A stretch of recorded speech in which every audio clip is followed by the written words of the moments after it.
So I thought it was important to do a little intro into this series that I've created for the channel.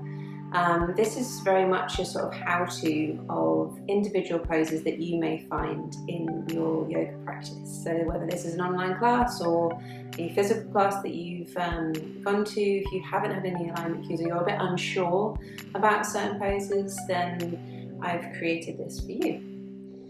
I should say that each teacher and each yogi has their own unique style and practice, and therefore will have their own alignment cues.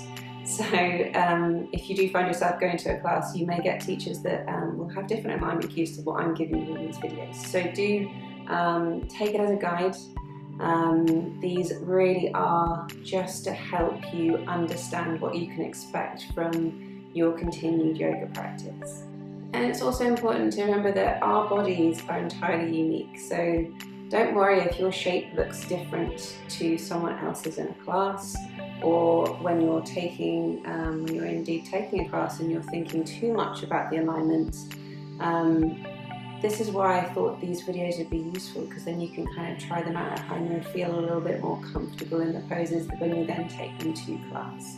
But your body is unique, all of our bodies are unique, so you may find that there are certain things that you need to adjust, and I'll go through some adjustments as well. Some things might not work in our bodies as much as we would like them to.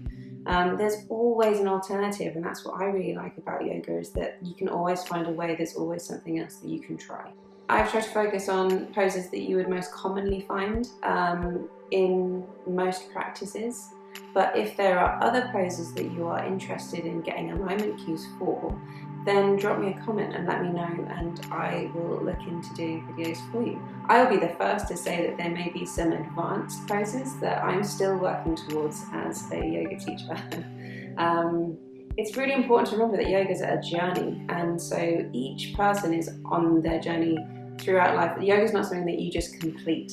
And let's not forget what the true meaning of yoga is, which is to still the mind. So our physical yoga practice is very much about getting into the moment and understanding our bodies and just being a little bit more aware about them. Okay, I think that's about it. If you have any questions about me as a teacher or any of the things that I'm going to go through in the yoga series, then just drop me a comment, let me know. You can also find me on Instagram at urbancalmcoach. Otherwise, thanks for listening, and I hope you enjoy these videos.